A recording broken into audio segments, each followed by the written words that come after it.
Buenas noches, doctor. Buenas noches, chicos, y bienvenidos a la tercera ponencia de este curso nacional, Curación de heridas, dominio total desde la ciencia hasta la clínica. El día de hoy tenemos la ponencia del doctor Mirko Tello Vinces, el cual es especialista en cirugía de hombro, miembro superior, trauma y fracturas. Además es coordinador de cirugía de mano de la clínica Ricardo Palma y Hospital Loaiza. Es médico cirujano y especialista en ortopedia y traumatología por la Universidad San Martín de Porres. Ha tenido una pasantía en cirugía de mano en el Hospital FREMA Madrid en el año 2006 y es expresidente de la Asociación Peruana de Cirugía de la Mano y Microcirugía y además exdirector del Hospital Nacional Arzobispo Loaiza Lima. Y nos va a presentar la ponencia Heridas traumáticas y quirúrgicas en extremidades, cuidados generales. Sin más que decir, bienvenido doctor a la ponencia y espero la disfruten, chicos. Eh, Gracias, Juan Diego.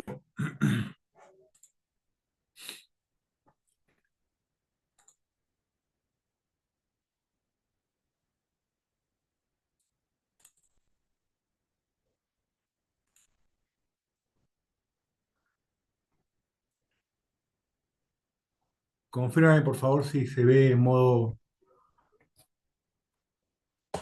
Creo que ya está.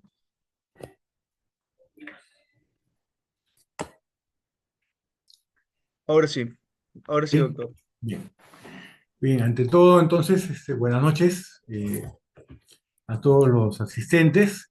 Gracias al comité organizador por esta oportunidad para presentar este tema tan frecuente y a veces tan subestimado. ¿Ya? Así, felicito la elección de los temas también. Bien, gracias por la presentación. Yo soy el doctor Tello, soy traumatólogo y cirujano de mano. Trabajo actualmente en el Hospital Loaiza. Yo soy el jefe del servicio de ortopedia y traumatología. Me ha encargado el tema de heridas en extremidades.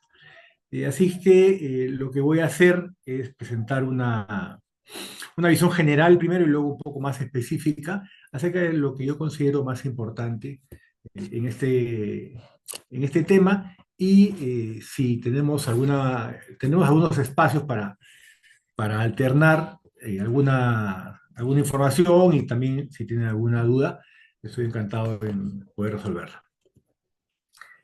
Bien, vamos a empezar en esta ocasión con lo que son las definiciones y una revisión rápida de lo que es la piel normal. Bien, hablando de este tema de heridas, para no irnos muy por las ramas ni divagar sobre sobre el tema al cual nos vamos a referir, ya estamos hablando de toda lesión que presenta una pérdida de continuidad en la piel, o en una de sus capas o en varias de ellas. Pero cuando hablamos de heridas, hablamos de la piel. Ahora, el punto importante aquí en extremidades es que la piel está muy cerca de otros órganos, a diferencia de otros segmentos. Bien, entonces esto va a complicar la evolución de las heridas y necesitamos tener en consideración otros aspectos diferentes a otros segmentos por la cercanía de otras estructuras. Y es así que la profundidad del daño determina la gravedad, ¿no?, de las posibles complicaciones en otros tejidos de la zona. En cuanto a la piel, diremos que es el órgano más grande de todo el cuerpo, ¿no? Aproximadamente el 20% del peso corporal es solamente piel y no es una capa solamente, realmente es un órgano, ¿no? Y es el órgano más grande. Tiene algunas principales funciones, como son el equilibrio homeostático al dejar salir diferentes tipos de sales y compuestos. También tiene una función endocrina, debido a que contiene propiamente sus propias glándulas, ¿no? A través de esas glándulas se puede excretar diferentes sustancias, además, como no, la sensibilidad que es tan importante, tanto del punto de vista autonómico como del punto de vista eh, de relación, ¿no? Y esta sensibilidad también varía de acuerdo al segmento en el que estemos conversando. Y en cuanto a las extremidades, diré que la mano es una de las estructuras más sensibles de todo el cuerpo, una de las tres estructuras más sensibles de todo el cuerpo. También tiene una función inmunitaria, ya que es una barrera contra las diferentes agresiones, ¿no? Y este tipo de agresiones también puede constituirse no solamente en gérmenes, sino en aspectos relacionados eh, con el ambiente, ya sea rayos ultravioleta, ¿no? El agua, ¿no? Ya que la piel es impermeable, y también nos cuida de la temperatura y guarda la temperatura cuando estamos expuestos a temperaturas menores. Bien, la piel tiene principalmente dos partes, la epidermis y la dermis. El punto de separación entre estas dos partes de la piel, ¿no? Es la membrana basal, en la cual se encuentra la célula quizás más conocida, que es el melanocito.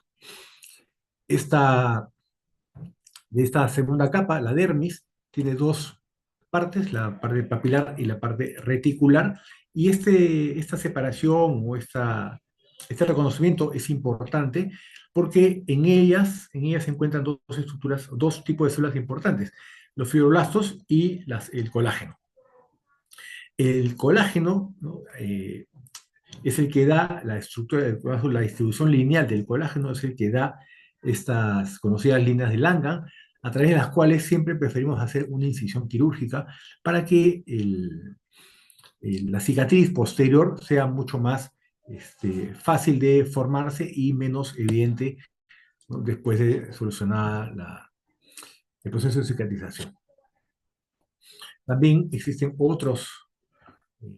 otras estructuras en la piel, como son los vasos linfáticos, el, a través del cual se drena eh, la, toda la circulación periférica que llega hasta los extremos más a las zonas más distales y que por gravedad va trasudando, ¿no? También tiene, dijimos, la función de sensibilidad, y es aquí en esta capa más baja de la dermis donde están las terminaciones nerviosas que llegan hasta la superficie de la piel, los folículos pilosos también en esta área. Bien, en cuanto a otro tema, son los mecanismos de lesión. Bien, estos mecanismos de lesión tienen una, tienen una serie de factores que van a ayudarnos a determinar qué tan grave ha sido esta lesión. Por un lado, tenemos el agente, por otro lado tenemos las circunstancias en las cuales se presenta o se enfrenta la piel a este agente, y las características de la zona que se está afectando. Si nos referimos al agente, podemos mencionar que puede ser un agente contuso que golpea la piel o un agente cortante. La temperatura también es un agente agresor, ya sea hacia extremo frío o extremo calor. Y también diferentes tipos de mecanismos, ¿no? Que van a producir diferentes tipos de lesiones en la piel por cizallamiento, abrasión, arrastre. Las circunstancias, ¿no? Se consideran como la velocidad a la cual se impacta o impacta el, el agente agresor, la contaminación del agente agresor, como decía hace rato, la forma en la cual interactúa el agente con la piel a través de diferentes mecanismos.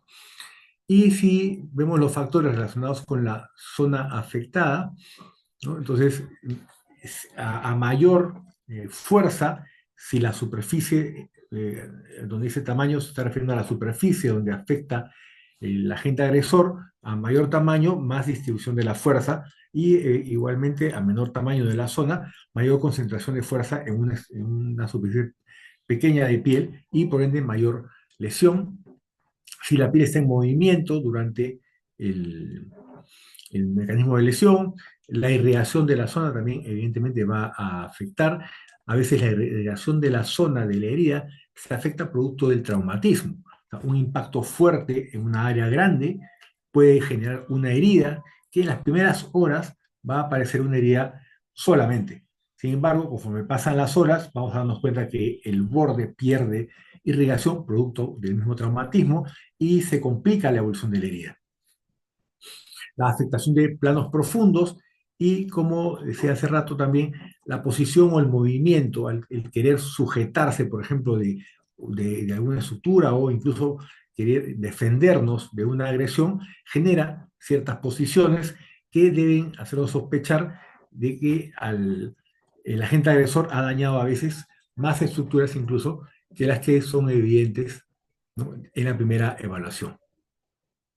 Todo esto va a generar, pues, lo que llamamos una lesión, ¿no? Una herida. Vamos a ver aquí un ejemplo. Vean. El mecanismo de lesión, esto es una representación de un dedo. Son las tres falanges y el tendón flexor que discurre de esta manera, ¿no? Llega hasta la punta, la falange distal, ¿no? Y en el camino tiene estas estructuras representadas acá que son las poleas. Cuando uno flexiona el dedo, el tendón corre hacia proximal, se va hacia proximal.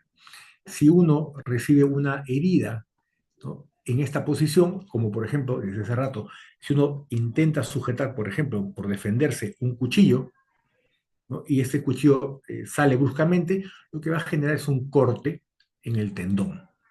Y que en esta posición de inflexión, el corte en el tendón se corresponde con el corte en la piel.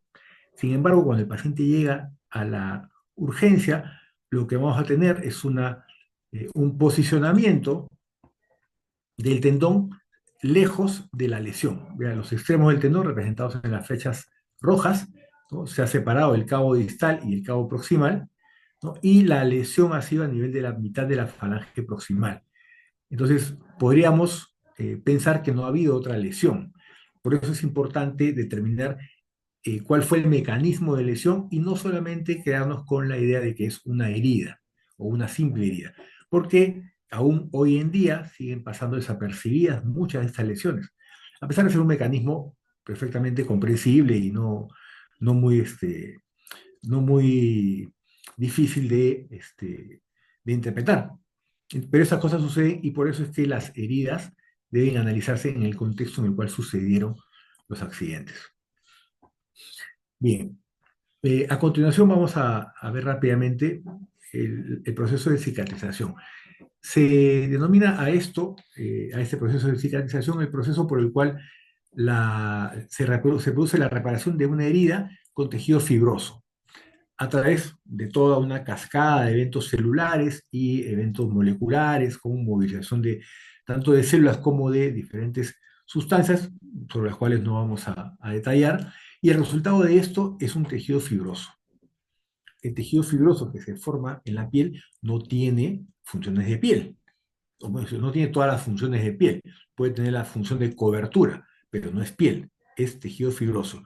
Por eso es que el objetivo de manejar una herida es que el tejido fibroso sea de la menor cantidad posible. Es decir, que mientras mejor esté cerrada la herida, menos fibrosis vamos a tener. Pero el proceso normal es que se genere una cicatriz, o sea, que se genere una fibrosis.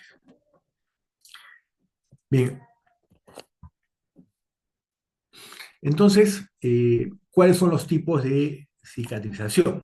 Hay una cicatrización primaria, en la cual en una herida limpia, una herida lineal, que podría ser las heridas quirúrgicas, ¿sí?, en las cuales no hay pérdida de tejido y los bordes están bien definidos, el cierre se realiza de manera directa.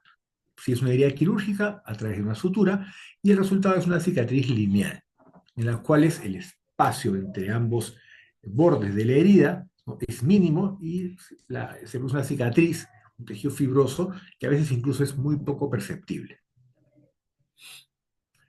Bien, el segundo tipo vendría a ser la cicatrización secundaria, en las cuales hay cierta pérdida de tejido, los bordes no son fáciles de afrontar o no se afrontan, ¿no?, o se afrontan mal, y se genera un cierre lento, en las cuales se produce un tejido de granulación, ¿no?, que trata de llenar el defecto, y este luego, posteriormente, se va a epitelizar desde los bordes hacia el centro de la herida. Suelen ser heridas traumáticas en las cuales, como decía, la pérdida de tejido impide cerrar directamente estas heridas. Y la cicatrización terciaria es aquella secundaria en la cual intervenimos para mejorar el pronóstico de la herida, para cerrar mejor la herida y no solamente dejarla cerrar. Lo hacemos por diferentes razones. Una de ellas es que no demore tanto el cierre de la herida. Otra razón es para evitar o reducir la cantidad de tejido expuesto debajo de la piel. Otra razón es para reducir el riesgo de infecciones o mejorar el tratamiento de una infección que ya existe. ¿No? En cualquiera de estos casos, lo que se va a producir es una fibrosis, una cicatrización de la piel que va a dejar marca. A veces, como decía, si la cicatrización es primaria, es un buen cierre de herida, entonces es mínima, ¿no?, la percepción de esta cicatriz, pero es igual un tejido fibroso que estamos buscando que se forme para cerrar esta herida. Vean, este es un ejemplo. Y por eso podemos conversar si quieren algunas dudas que estén quedando, podemos conversarlas ahora. Vean, esta es una herida por un accidente de moto. Un aplastamiento, una fricción, un derrape. El paciente estaba con guantes, tenía un elemento de protección. A pesar de eso, vean el gran daño que se realiza, que se produjo. Y esto es el día de la evaluación, el día de ingreso a emergencia. Y ese mismo día, como era una clínica, se pudo operar el mismo día.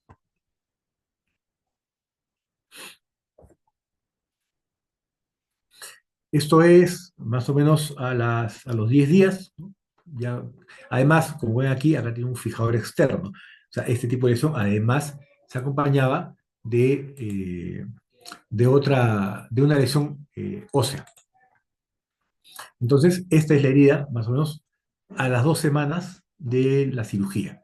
¿No? Una herida, una buena herida, a pesar de haber sido una herida traumática. Lo que se hizo acá fue quitar un poco los bordes que estaban incompletos de la herida para hacer una herida un poco más homogénea y que sea más fácil de cerrar. Bien, esto es una foto de la herida al mes. Ya el paciente aún seguía con el fijador externo, ¿no? Pero vean cómo evoluciona bien la herida. En este momento el paciente refiere, ¿no?, adormecimiento alrededor de la herida, que es algo también esperable. La mano es un órgano muy sensible, ¿no? Y cuando el paciente tiene una herida como esta, por ejemplo, que además del traumatismo, vean, es una herida que era casi a colgajo, ¿no?, muy larga y tenía una cicatriz, una herida transversal, ¿no?, en la base del dedo también. Entonces eso le genera pues pérdida de sensibilidad que conforme pasan los días se fue recuperando. Y esto es ya más o menos casi a los 2 meses, un poco más, un poco menos, 6 semanas, ¿no?, en las cuales ya el paciente ya estaba en rehabilitación. Y vean la poca cicatriz que tenía. ¿Ya? Si bien es cierto, la mano no es un órgano en el cual la cicatriz sea muy evidente, o sea, muy fácil que se genere. Si la herida es traumática y y se demora mucho en cerrar, lo que tendríamos sería una cicatriz retráctil, que es algo grave en la mano. ¿Bien? Eh, eh, ya, no veo preguntas, así que vamos a continuar. ¿Cómo se clasifican las heridas? Todas las clasificaciones en medicina y en general, creo, eh, tienen el objetivo de podernos comunicar. Es el objetivo de poder señalar cuáles son las características más importantes y más relevantes para el manejo de estas lesiones. En el caso de las heridas, vean, estas características importantes son la naturaleza de la lesión, la profundidad de la herida, el tiempo transcurrido en esta herida y qué tan contaminada está la herida. Entonces son 4 parámetros que utilizamos para clasificar las heridas. Si hablamos de la naturaleza de la lesión, están todos los tipos de mecanismos que hemos conversado y algunos más probablemente, desde cortes directos, quemaduras por frío o calor, lo que conversaba, el cizallamiento, la fricción de la piel que arranca la piel de su base, de su estructura, del fondo del que la nutre, ¿no?, y compromete la viabilidad, ¿no? Las úlceras que se pueden producir de manera aguda o incluso durar mucho tiempo y generar úlceras crónicas, ¿no? Los golpes directos que no afectan, que no atraviesan la piel, pero que sí matan células de la piel y que inicialmente parece que no hubiera una lesión, pero sin embargo debajo, después de unos días, vamos a dar cuenta que la piel se muere, ¿no? Se hace una escara, o heridas ya más, más producto de eventos sociales, de mordeduras humanas o de animales. En cuanto a la profundidad, si la herida no ha atravesado la piel, se dice que es una herida superficial, es decir, está entre la epidermis y la dermis. Las heridas intermedias son aquellas en las cuales hay afectación de la dermis, que hemos visto hace un rato, y las heridas profundas se consideran aquellas en las cuales hay compromiso de otros órganos debajo de la piel. Bien, en cuanto a la temporalidad, ahí hay unos parámetros, vean. Y son parámetros teóricos, y en un momento vamos a ver por qué. Heridas agudas menores de 6 horas. Subagudas de 6 horas a 5 días. A los 5 días yo todavía puedo tener una herida que es manipulable. ¿Ya? Y las crónicas se consideran más allá de los 5 días. Este grupo de, de heridas subagudas son, por ejemplo, las quirúrgicas que yo necesito revisar después de 2 o 3 días para hacer una reintervención, digamos, por ejemplo, para el caso de heridas que son infectadas o casos en los cuales tengo que tratar hematomas residuales, o sea, estoy en esa fase de herida subaguda. Y el otro parámetro muy importante también es el grado de contaminación de la herida. Y aquí tenemos heridas limpias, que son las que realizamos, por ejemplo, cuando tratamos una fractura y hacemos una herida en la piel, o cuando tratamos una apendicitis y hacemos un corte en la pared abdominal, son heridas limpias inicialmente. Se consideran limpias contaminadas si es que la herida se ha producido en un lugar que no sea un quirófano, ¿no? O ha estado expuesta, por ejemplo, en el caso de una apendicitis, a tejido contaminado. Y las heridas contaminadas se consideran a partir de las 6 horas. Este parámetro es importante porque en muchos casos, si tenemos una herida en la emergencia que tiene más de 6 horas, podríamos elegir no cerrarla. O sea, solo lavarla y no hacer el cierre hermético de la herida por el gran riesgo de que sea una herida ya infectada. Bien, veamos aquí un ejemplo. Vean, este es un paciente varón de 25 años que sufre una agresión con un cuchillo hace 2 horas, ¿no? Y llega a un hospital de segundo nivel, a la emergencia de un hospital de segundo nivel. Entonces, si regresáramos a lo que habíamos conversado hace un momento y le aplicáramos estos criterios, ¿no? De naturaleza de la agresión, un cuchillo, el tiempo, ¿no? que ha transcurrido y qué estructuras se pueden haber dañado, ¿no? Entonces, como ven, vean la actitud de la mano, ¿no? La mano no está en flexión, si fuera un corte superficial, la mano estaría en flexión, la muñeca estaría en flexión por una posición defensiva. ¿Ya? En este caso no está, igual estamos hasta ahí solo especulando. Y si pueden ver acá, la muñeca está extendida y los dedos están flexionados. Entonces, esto habla pues de un compromiso probablemente, ¿no? de tendones, que son órganos más profundos. Y si le aplicáramos los criterios, sería pues una herida tipo incisión, profunda, porque la altitud de la muñeca es en extensión, aguda, porque ha sido o tiene 2 horas de evolución, y sería entre limpio y contaminada, porque no es una herida limpia, porque no es una herida de quirófano, y, eh, perdón, no es una herida de quirófano, ¿ya? Pero tampoco es una herida que haya sido producto de un accidente de tránsito en el cual la herida se ha arrastrado o se ha producido en un tejido, en un ambiente contaminado, por ejemplo. pero, y no ha pasado tampoco las 6 horas. Eh, bien, lo que vamos a ver ahora son algunos factores especiales o particulares de las extremidades. Eh, estoy, Juan Diego, Sí, doctor. ¿estás tú moderando? Porque tengo acá, me saltan algunos, me parece que Para quieren mí. entrar a la reunión algunas personas. Ya, doctor, ahorita lo soluciono eso. Ya. ¿Tú los haces Sí, ingresar, por sí, favor? sí, Ya, sí, yo, perfecto. yo soy. Ya, Gracias. gracias. Bien, entonces, como decíamos, vamos a ver algunos aspectos de las extremidades. ¿Por qué podría una herida ser diferente si se produce en una extremidad de si se produce en otra parte del cuerpo? Bien, las extremidades tienen la única función de movilizarnos y en el ser humano relacionarnos con el medio, ya sea para eh, coger nuestros alimentos o para socializar. Pues son las dos funciones que tienen las extremidades. Algunas características de todas las extremidades, ¿no?, es que sus estructuras son las mismas.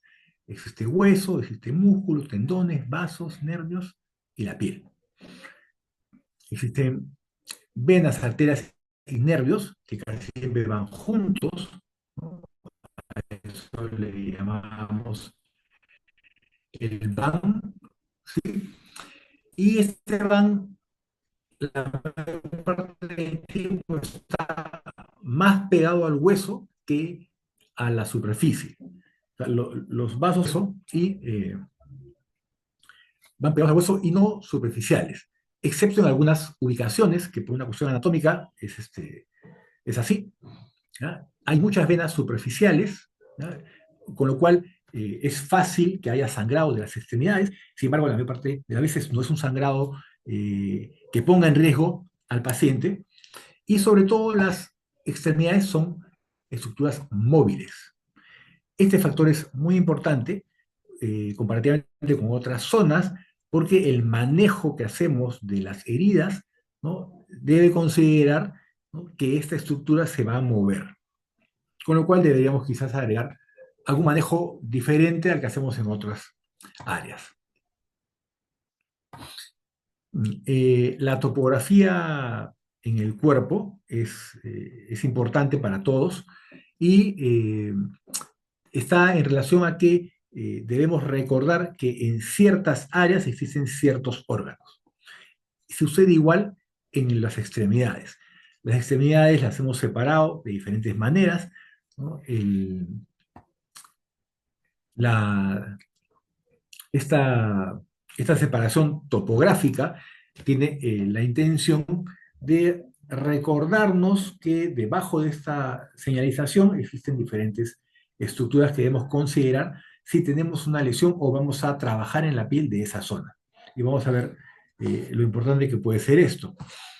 Por ejemplo, si hablamos de la mano, son muchas estructuras pequeñas en muy poca área, con lo cual una herida o un trauma en una zona, por ejemplo, de la mano o en una extremidad, eh, rara vez va a lesionar solo la piel o solo la piel y un poquito más. Casi siempre lesiona toda la zona o todo lo que está debajo de la herida.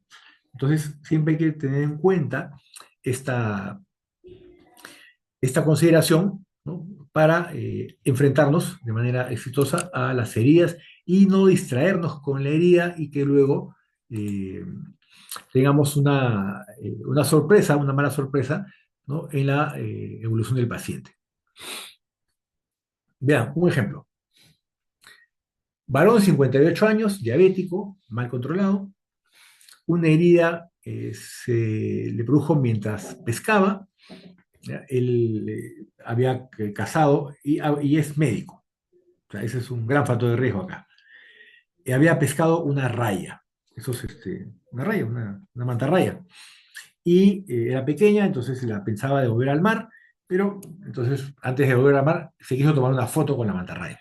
Así que la sujetó de las aletas a un costado, y la mantarraya con la cola le picó en la mano, o le hizo un pinchazo en esa zona de la mano. Esta imagen es a los 7 días de la lesión.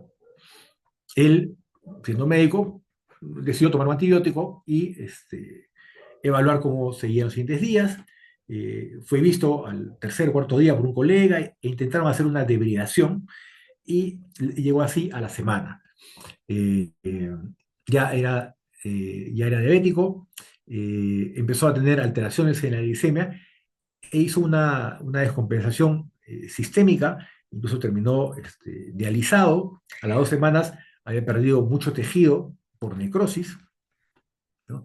Al mes ya estamos intentando cerrar y que no se fuera, y vean la herida que tenía hasta el antebrazo. Esto llegó hasta más allá de la mitad del antebrazo, por subestimar una herida que era muy pequeña, puntiforme, que no le había cogido el nervio. Entonces, la herida pequeña, en una circunstancia, ¿no? Particular, puede ser muy grave, ¿no? Si estas circunstancias no se valoran de manera adecuada. Y esta imagen es a los 2 meses, cuando ya el problema infeccioso estaba controlado, habían pasado 2 meses, la mano estaba rígida, se le puso un pequeño tejido, un pequeño injerto de piel parcial solamente, y actualmente ya está laborando, han pasado más o menos 4 o 5 meses, pero una evolución muy mala, ¿ya? Por una herida potencialmente contaminada. Las heridas de mar siempre son potencialmente contaminadas. Asimismo, son contaminadas las heridas en las cuales se producen por un cuchillo que está cortando carne. Entonces, ese factor parece un cuchillo de la cocina de la casa, pero la carne de res y más aún la carne de pescado, suele ser elementos muy contaminantes. Entonces, una herida que se produce por estos agentes, incluso de tipo a nivel doméstico, puede terminar muy mal si no valoramos el mecanismo por el cual se ha producido la lesión. Bien, esto no parece el tema, sin embargo, sí es el tema. Esto es una herida circunferencial en el dedo. ¿Alguien se animaría a mencionar algo al respecto a esto? ¿Alguien tiene idea de qué cosa es esto? Para los que no sepan, esto es una lesión que tiene hasta nombre propio y se produce Doctor, por un mecanismo, ¿sí? ¿sería una amputación de la falange? Bueno, sí, es una amputación, ciertamente. De hecho, parece incluso desde la segunda falange, ¿verdad? Sí, eso es, ciertamente. Pero ¿cuál es el mecanismo debajo de esto? ¿Cómo se ha producido esta lesión? ¿Alguien podría sugerir algún mecanismo de lesión? ¿Podría ser la La tracción? siguiente foto les va a decir mucho. Sí, sí, de hecho es un arrancamiento, ¿sí? Y van a ver la siguiente foto y se van a dar cuenta de qué estamos hablando. Se llama Wendy Ring Finger. ¿Ven eso? Es una lesión por anillo de bodas. Imagínense cómo será de frecuente, que hasta tiene nombre propio. ¿Ya? Esto que va aquí abajo a la derecha es el anillo deformado porque se quedó enganchado en un tornillo, en un clavito, algo que sobresalía de una mesa. Acá en Perú pasa también frecuentemente, y donde se engancha el anillo, y bueno, lo característico pues, es que es el dedo anular, o sea, es el cuarto dedo al que le pasa esto, porque ahí llevan las personas el anillo de bodas o a veces cualquier otra sortija.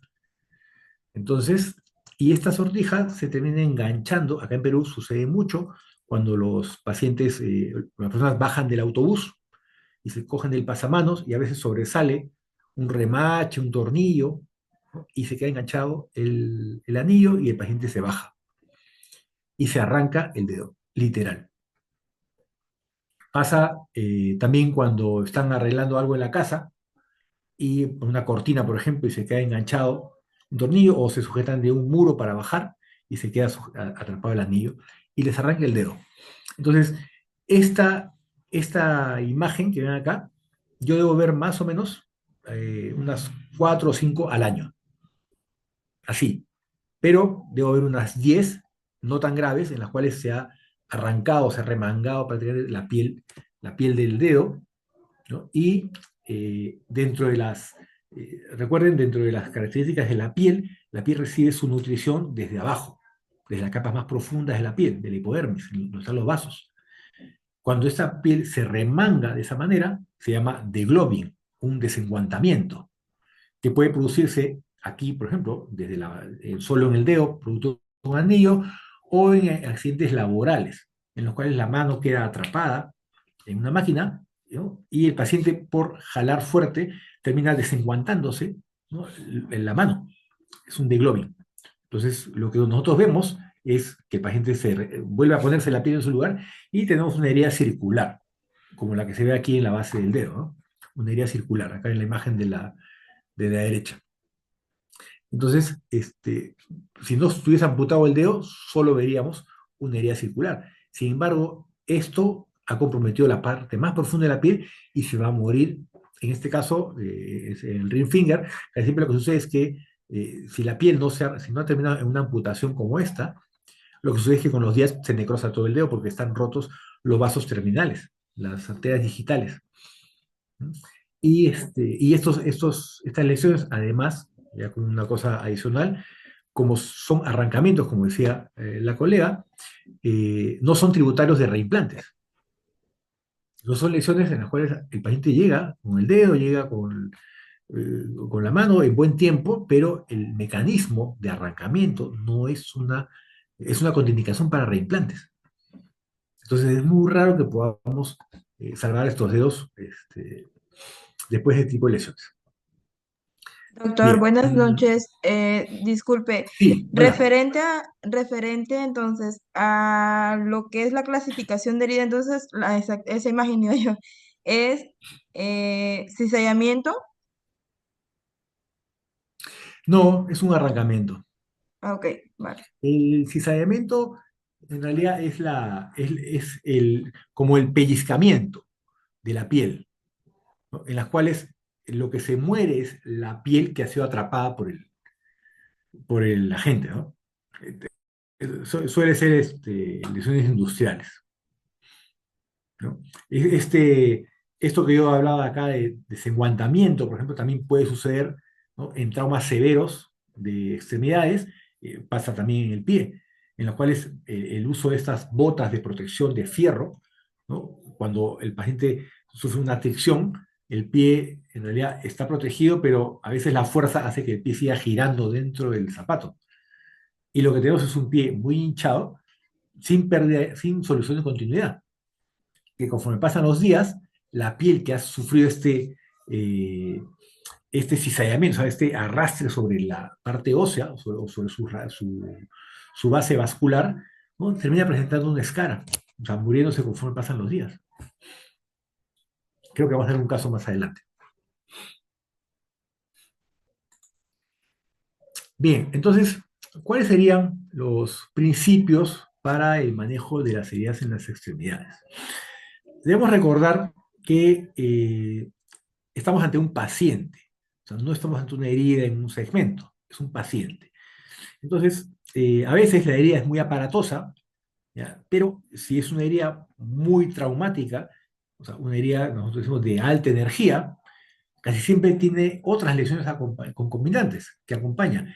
Y a veces, por ser tan aparatoso, una fractura expuesta, por ejemplo, entonces todos se distraen en evitar el sangrado, en contener el dolor, y terminamos olvidando que es un paciente que ha sido atropellado y que tiene una lesión en el vaso, por ejemplo, que lo va a hacer sangrar hasta morir. Algo ha pasado ahí en la pantalla, Juan Diego. Sí, doctor, ahorita lo borro. Está tomando puntos los chicos, ahí se confunden. Disculpe, doctor. Bien. Entonces es un paciente y debemos aplicar el conocido ABC, ¿no? O sea, de la atención primaria del paciente politraumatizado. Y ya yendo al segmento, cuando hablamos de una extremidad, es importante Lo segundo, después del ABC, es la función.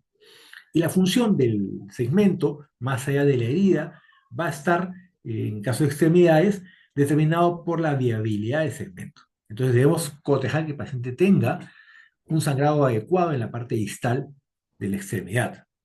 Y para eso, clínicamente se puede hacer llenado capilar y pulsos periféricos.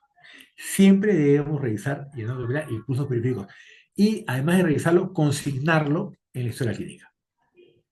Esa es la parte también fundamental de este tipo de lesiones. Porque si no lo consignamos desde el inicio, el manejo se va a ir por otro sitio y tarde nos vamos a dar cuenta de este problema. Bien, para seguir con un paciente en manejo de una herida en extremidad, es importante tener una adecuada analgesia. Un paciente que tiene una herida dolorosa, que muchas veces se acompaña de una lesión más profunda, como una fractura, podría ser difícil de evaluar. Y al ser difícil de evaluar, podríamos subestimar algún signo, ¿no? En el paciente y no consignarlo. Entonces, es importante cuanto antes lograr una adecuada analgesia. Esto que ven aquí en la foto es cómo se bloquea un dedo. Con colocando 2 a 3 centímetros de silocaína en cada una de estas aplicaciones a los lados del dedo, en la base del dedo, podemos tratar cualquier lesión del dedo. Y eso debo hacer énfasis porque esta forma de bloquear, ¿no? Poner anestesia a un dedo sirve para cualquier lesión en el dedo. Con lo cual no haría falta poner anestesia en el dorso o en la palma de un dedo. Porque desde este abordaje por dorsal, poniendo como digo 2 o 3 centímetros a cada lado, es más que suficiente para manejar cualquier herida de uña, de dorso de dedo, de palma de dedo. Disculpen. Porque yo he visto, ¿no?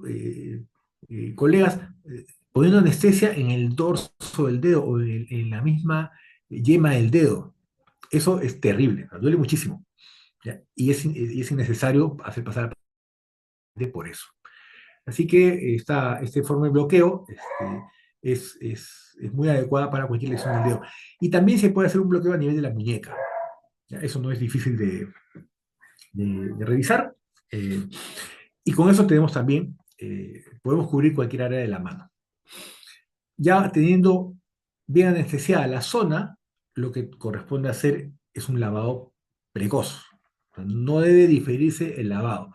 Si no lo puedo anestesiar, incluso es tan importante el lavado que muchas veces debería hacerse a pesar de no tener la anestesia. Porque aunque es una herida y una de las complicaciones más graves después del accidente no es la vascular, ¿no? Esa es una lesión aguda. Nos vamos a dar cuenta que se hizo una mala limpieza después de 3 o 4 días, cuando ya sea muy difícil tener una herida limpia nuevamente. En cuanto al sangrado, vean, debemos realizar hemostasia por compresión. O sea, nadie tiene tanta presión arterial como para no poder cortar un sangrado con vendaje. Si tenemos incluso una arteria que no sea la principal, porque si es una arteria principal, en realidad lo que vamos a perder es la extremidad, porque no va a llegar sangre hacia la parte distal. Pero si tenemos una arteria importante que está sangrando, ¿ya? Y el sangrado es difícil de contener, no es muy fácil que nos provoque poner una pinza a ciegas. Pero ¿por qué no lo debemos hacer? Porque, como dije hace rato, el paquete vasculonervioso, el VAN, ¿ya? Va a ser una arteria con un nervio. Entonces, pinzar a ciegas, casi seguro que vamos a coger también, quizá coaptemos el sangrado, pero a expensas de haber pinzado un nervio, lo cual va a dejar una lesión permanente. Entonces, pinzar a ciegas no se debe hacer. Tampoco ponemos torniquetes, o tampoco recomendamos poner torniquetes, o en todo caso, tener mucho cuidado con la forma en la cual se colocan, ¿ya? Ser muy profesional al colocarlos, tiene un tiempo y una presión adecuada, Pero sucede que el torniquete es mucha presión en poco espacio. Entonces lo que va a suceder es que también va a producir una lesión nerviosa por compresión al generar mucha presión en muy poca superficie corporal. Entonces es importante evitar el uso de torniquetes.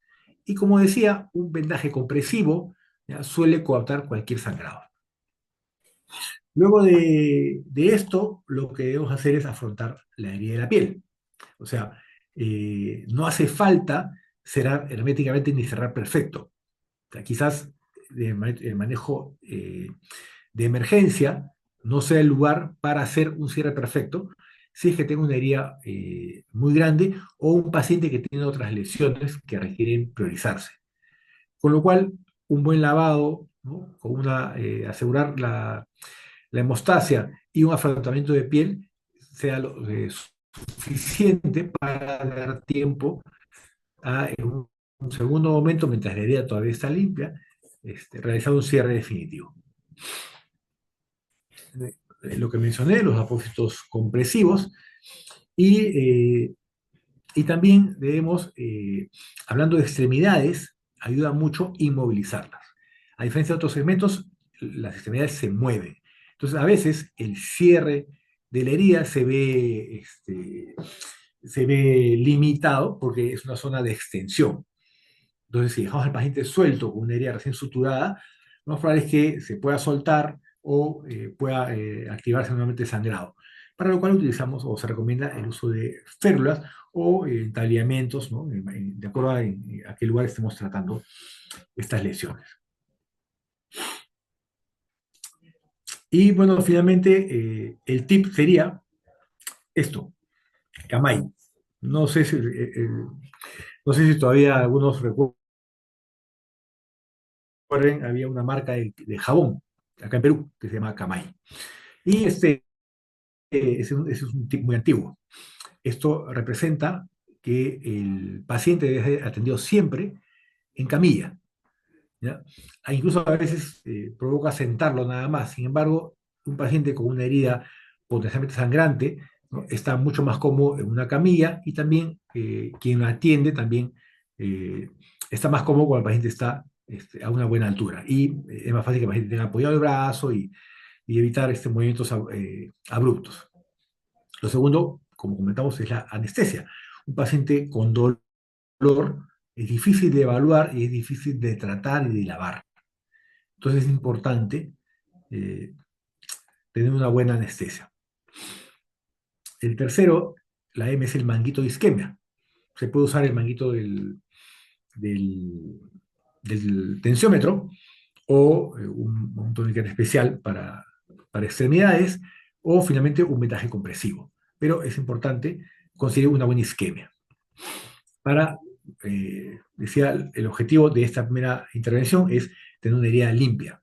No siempre es cerrar perfecto, que se puede en buena hora, pero el objetivo de la primera intervención es tener una herida limpia, que le dé un buen pronóstico a la herida para cicatrizar. Y hablando de extremidades, nuevamente, ¿ya? Yeso. O sea, inmovilizarlo de alguna manera.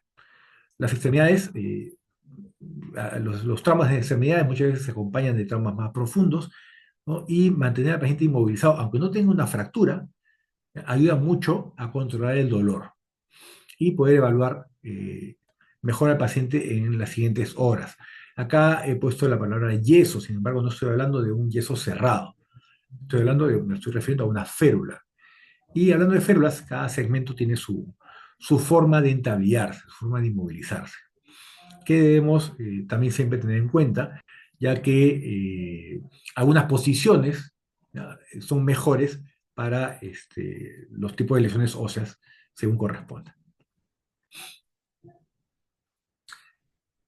Bien, muchas gracias por su tiempo, espero no haber abarcado muchos temas. Eh, para mí es un honor estar ahora con ustedes y si todavía el tiempo cabe, estoy dispuesto a que conversemos un poco más si tienen alguna duda o algo que crean que podamos aprovechar. Fue un Sí, gusto. doctor, disculpe, no sé si puede escucharme. Claro que sí. Buenas noches, yo soy el doctor Andrés Ventura, le escribo desde Caracas, Venezuela. Quería Hola, qué gusto. hacerle dos preguntas.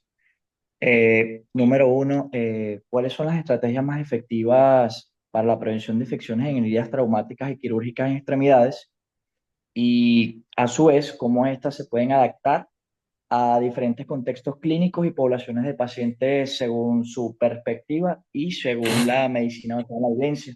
Y la otra pregunta que quería hacerle era con respecto al uso del beta ozono en heridas por cierre de segunda intención.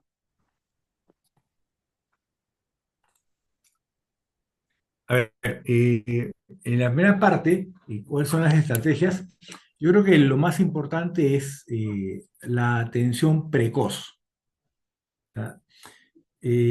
Como decía, puede ser muy traumática la herida, ¿ya? Pero va a ser eh, más traumático una herida infectada. Entonces es importante llegar a lavar la herida lo mejor que se pueda. ¿Ya? Incluso lesiones con compromiso óseo, ¿ya? Se deben lavar muy bien porque una herida infectada es un gran problema y un hueso infectado es una lesión para toda la vida. Entonces siempre lo más importante es asegurar un buen lavado. Para esto, muchas veces necesitamos un quirófano, porque hay lesiones que no se pueden lavar. Entonces hay que hacer el esfuerzo por reducir el tiempo desde el accidente hasta la primera limpieza. Eso es vital. Entonces yo diría que dentro de la estrategia lo más importante es asegurar una buena primera lavada. Esto nos quita el riesgo de infección, en el caso que mostré, por ejemplo, a las pocas horas y mira, y cierra como si fuera una herida limpia, ¿no? O que nunca hubiese estado expuesta. Entonces, básico, el tiempo, reducir el tiempo desde el de accidente hasta la primera limpieza. Ya digo, ni siquiera hace falta cerrarlo perfecto de la primera vez. O sea, más importante que eso incluso es lavarlo y luego afrontar solo la herida. Esa sería mi respuesta a la primera parte de la pregunta. Y respecto a la segunda, me dijiste en heridas tardías, ¿cuál es el que mencionaste? Disculpa, El ¿qué uso del producto? beta ozono. Evitosono Beta no ozono. reconozco ese nombre, me suena a El ozono, pero aceite, exacto, aceite ozonificado. No sé si allá en Perú existe o no está comercializado aún no, todavía. no, acá no lo conozco acá. ¿Ya? Hay muchos productos, Ok, y, y en hablando de productos, o sea, tenemos como que dos grupos, los que tienen un efecto mecánico y los que tienen un efecto químico. ¿Ya? El ozono está en este grupo, de los que tienen efecto químico. ¿Y por qué lo separamos así?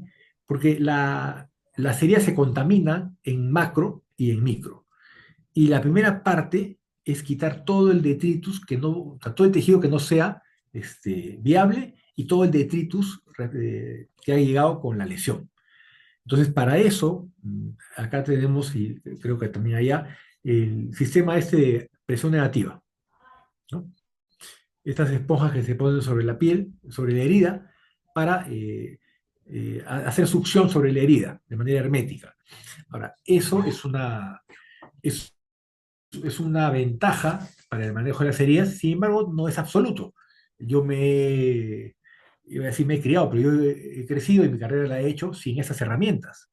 Y he tenido, la verdad, muchas diferentes ocasiones en las cuales he tenido que echar mano de todo lo que tenía a mano y algo que siempre funciona es agua y jabón. O sea, cloruro y sodio en espuma o cualquier otro componente que tengamos y lavar de manera frecuente.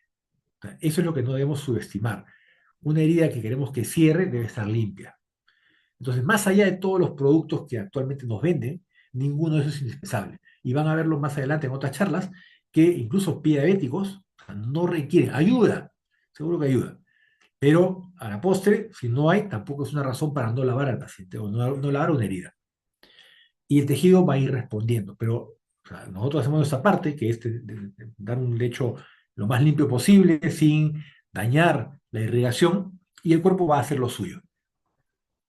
Así que más allá de cuál sea el químico, la parte mecánica sigue funcionando porque eso garantiza que la biología pueda actuar.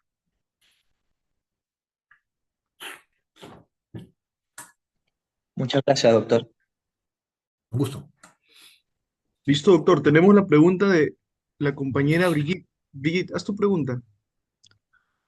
Buenas Un gusto. noches, doctor. Muchas gracias por su ponencia. Me quedaron muy claros bastantes puntos, pero tengo la Qué pregunta bueno. de acerca cómo podría ser para la administración de la anestesia en una herida en la palma de la mano, como la foto que nos mostró, como una de las primeras fotos que nos mostró, que había Sí, una sí, herida de sí. bordes irregulares. ¿Sería también en la base de la muñeca? Sí, lo que pasa es que a la mano llegan solo tres nervios, ¿no? El radial, el mediano y el cubital.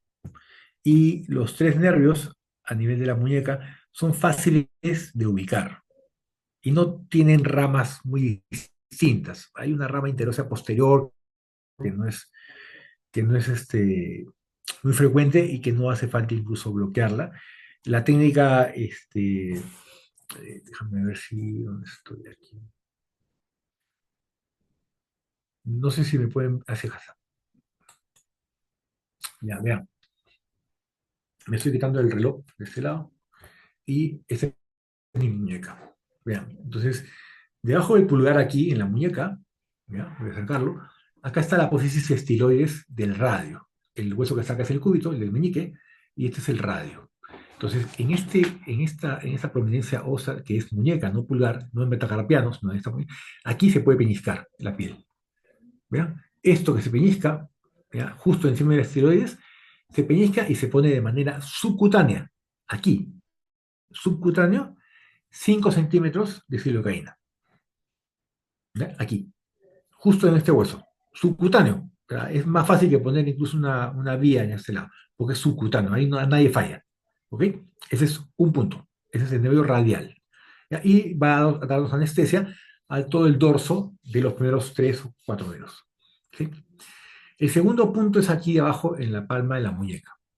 Si yo hago este gesto con mi mano, junto el dedo pulgar y el quinto dedo, y flexiono la muñeca, así de esta manera, y toco aquí, voy a tocar un tendón grueso, duro, y al costadito otro más. ¿Ya? Esos son los palmares. Mientras más fuerza haga así en flexión, más evidentes son. Ahí están los palmares. Entre esos dos tendones pasa el nervio mediano. Y a la profundidad más o menos de 1 centímetro y medio.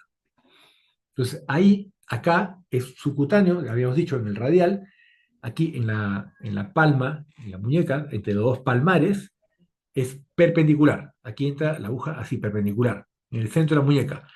No es, no es una inyección al nervio, es alrededor del nervio.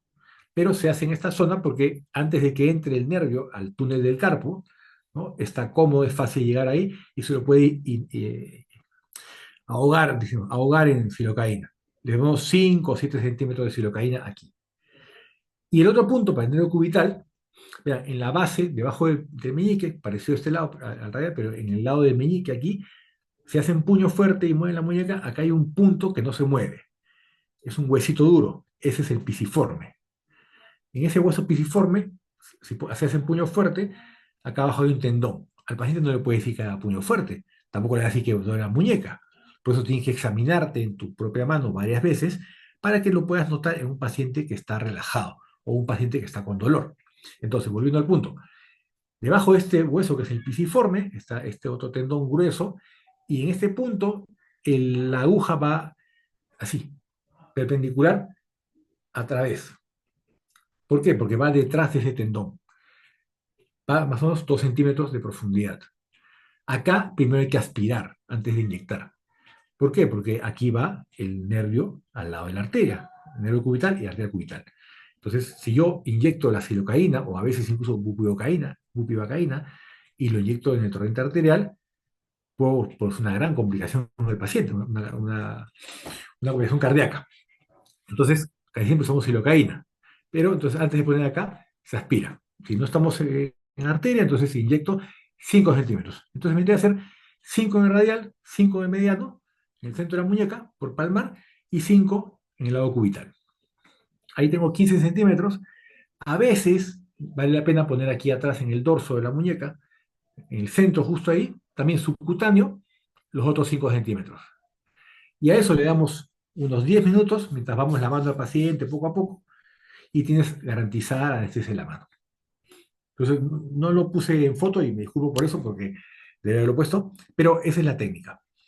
O sea, es muy, muy accesible, ¿ya?, bloquear una mano, porque poner anestesia a un corte en la palma es una tortura. Es una tortura para quien lo pone y más aún para quien lo recibe.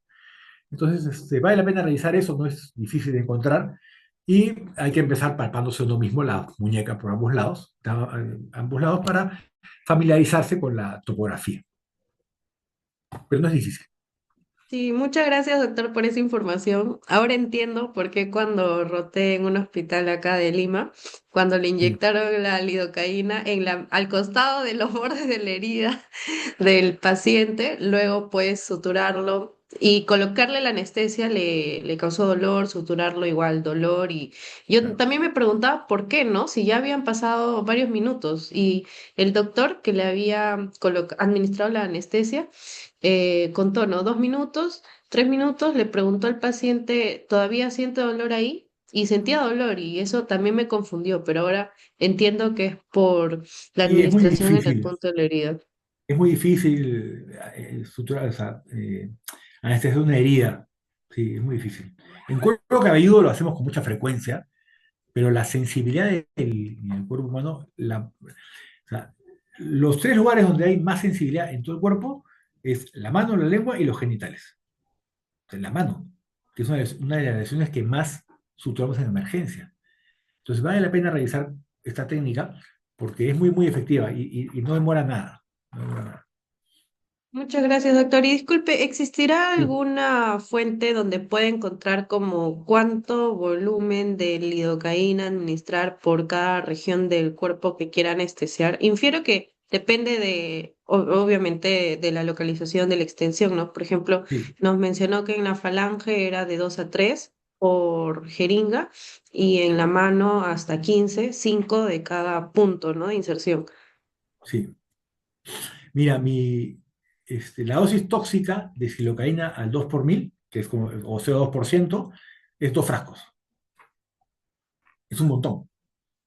Así que es difícil que sea por falta de silocaína que no se anestesia.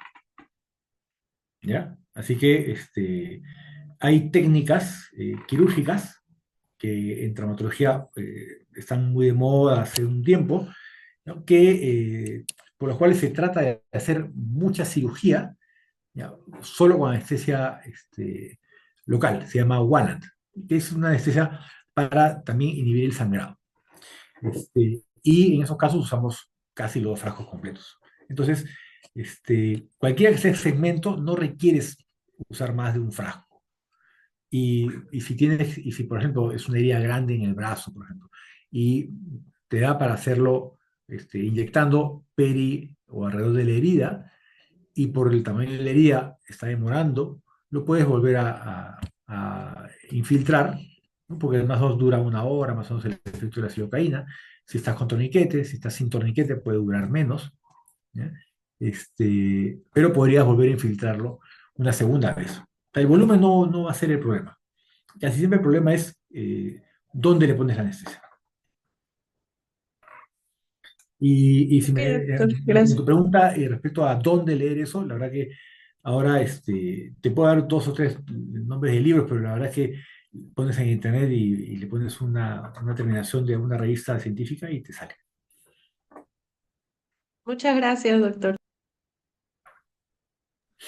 Listo, doctor. Y como última pregunta, tenemos una pregunta en la transmisión de YouTube de Augusto y pregunta, doctor, ¿qué criterios se deben tener en cuenta para la referencia de pacientes con heridas traumáticas desde establecimientos de atención primaria, como el SERUMS, a hospitales de más complejidad o de mayor nivel? Ya, mira, pacientes, yo diría, para no hacerlo muy, muy complicado, después de un buen examen clínico, tú deberías estar en capacidad de diagnosticar, aparte de la herida, si el paciente tiene una lesión vascular que comprometa el segmento, ¿ya?, o si el paciente tiene una lesión nerviosa ¿ya? Que requiere una reparación. O sea, esos dos datos, ¿ya? Deben salir de la primera atención del paciente. Claro, un paciente con dolor es difícil que tú le digas, paciente, señor, ¿siente o no siente? Porque tiene dolor. ¿Ya? Pero tú deberías ser capaz, por la evaluación de la herida, ¿ya? En sospechar si tiene una lesión nerviosa. La vascular es más fácil, pulso periférico, llenado capilar. Si tiene llenado capilar, sea el segmento que sea, ¿ya? Entonces no debería tener un problema, un riesgo de extremidad, o sea, no va a terminar en una amputación. Recuerda que no todos los sangrados son hacia afuera.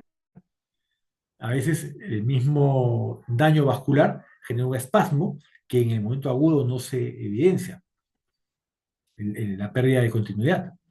Pero después de unas horas vas a darte cuenta lo de siempre: pérdida de llenado capilar, frialdad, palidez, ¿no? Que son signos directos de una falta de circulación.